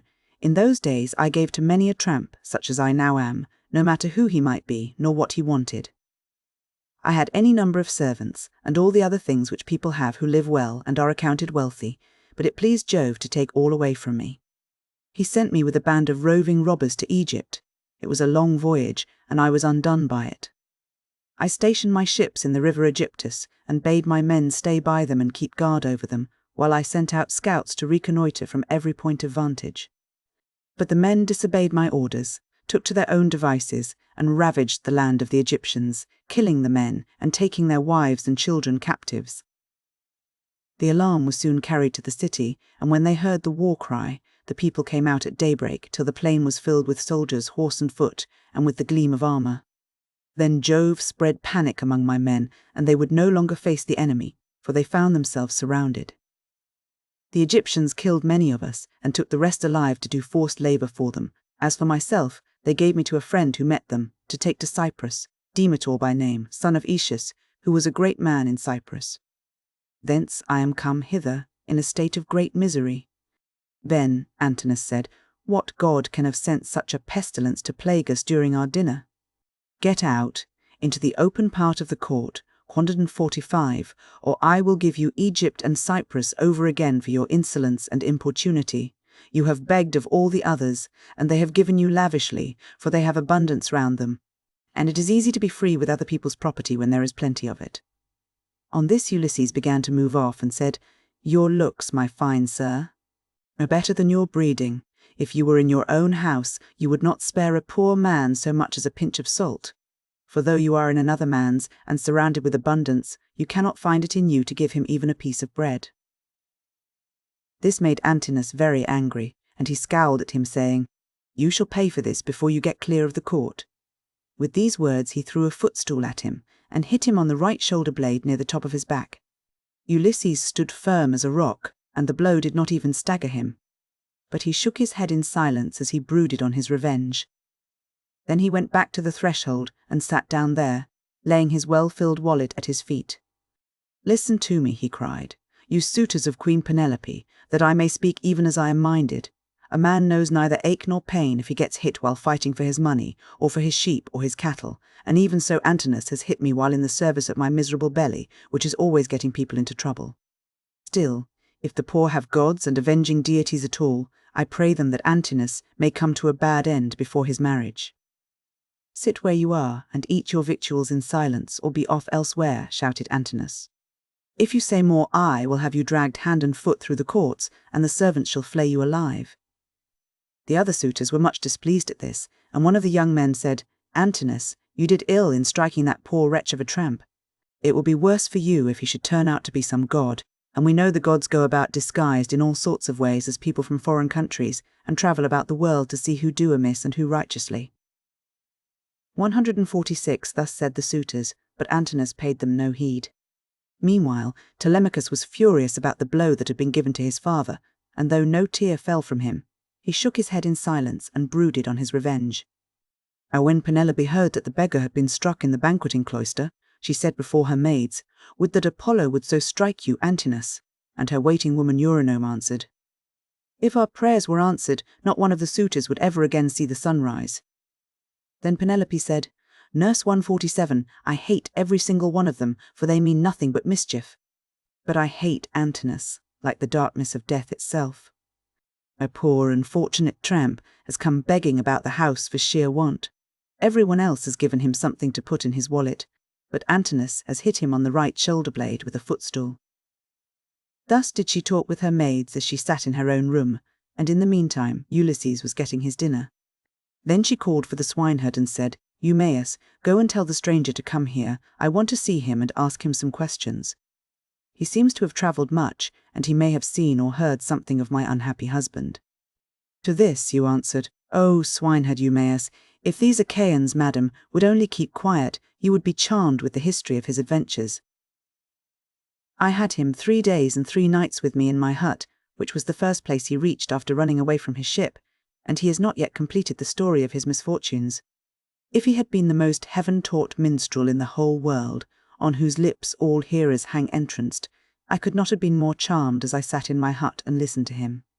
He says there is an old friendship between his house and that of Ulysses, and that he comes from Crete where the descendants of Minos live, after having been driven hither and thither by every kind of misfortune. He also declares that he has heard of Ulysses as being alive and near at hand among the Thesprotians, and that he is bringing great wealth home with him. Call him here then, said Penelope, that I too may hear his story. As for the suitors, let them take their pleasure indoors or out as they will, for they have nothing to fret about. Their corn and wine remain unwasted in their houses, with none but servants to consume them, while they keep hanging about our house day after day, sacrificing our oxen, sheep, and fat goats for their banquets, and never giving so much as a thought to the quantity of wine they drink. No estate can stand such recklessness, for we have now no Ulysses to protect us. If he were to come again, he and his son would soon have their revenge. As she spoke, Telemachus sneezed so loudly that the whole house resounded with it. Penelope laughed when she heard this and said to Eumaeus, "Go and call the stranger. Did you not hear how my son sneezed just as I was speaking? This can only mean that all the suitors are going to be killed, and that not one of them shall escape. Furthermore, I say, and lay my saying to your heart, if I am satisfied that the stranger is speaking the truth, I shall give him a shirt and cloak of good wear." When Eumaeus heard this, he went straight to Ulysses and said, "Father stranger, my mistress Penelope, mother of Telemachus, has sent for you. She is in great grief, but she wishes to hear anything you can tell her about her husband. And if she is satisfied that you are speaking the truth, she will give you a shirt and cloak, which are the very things that you are most in want of. As for bread, you can get enough of that to fill your belly by begging about the town and letting those give that will." "I will tell Penelope," answered Ulysses, "nothing but what is strictly true. I know all about her husband and have been partner with him in affliction, but I am afraid of passing through this crowd of cruel suitors, for their pride and insolence reach heaven. Just now, moreover, as I was going about the house without doing any harm, a man gave me a blow that hurt me very much, but neither Telemachus nor anyone else defended me. Tell Penelope, therefore, to be patient and wait till sundown. Let her give me a seat close up to the fire, for my clothes are worn very thin, you know they are, for you have seen them ever since I first asked you to help me. She can then ask me about the return of her husband." The swineherd went back when he heard this, and Penelope said as she saw him cross the threshold, "Why do you not bring him here, Eumaeus? Is he afraid that someone will ill-treat him, or is he shy of coming inside the house at all? Beggars should not be shamefaced." To this you answered, "O swineherd Eumaeus, the stranger is quite reasonable. He is avoiding the suitors, and is only doing what anyone else would do. He asks you to wait till sundown, and it will be much better, madam, that you should have him all to yourself, when you can hear him and talk to him as you will." "The man is no fool," answered Penelope. "It would very likely be as he says, for there are no such abominable people in the whole world as these men are." When she had done speaking, Eumaeus went back to the suitors, for he had explained everything.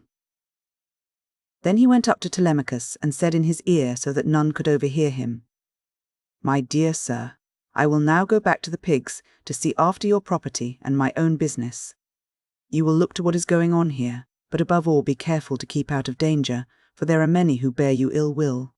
May Jove bring them to a bad end before they do us a mischief." "Very well," replied Telemachus. "Go home when you have had your dinner, and in the morning come here with the victims we are to sacrifice for the day. Leave the rest to heaven and me." On this Eumaeus took his seat again, and when he had finished his dinner, he left the courts and the cloister with the men at table and went back to his pigs. As for the suitors, they presently began to amuse themselves with singing and dancing, for it was now getting on towards evening.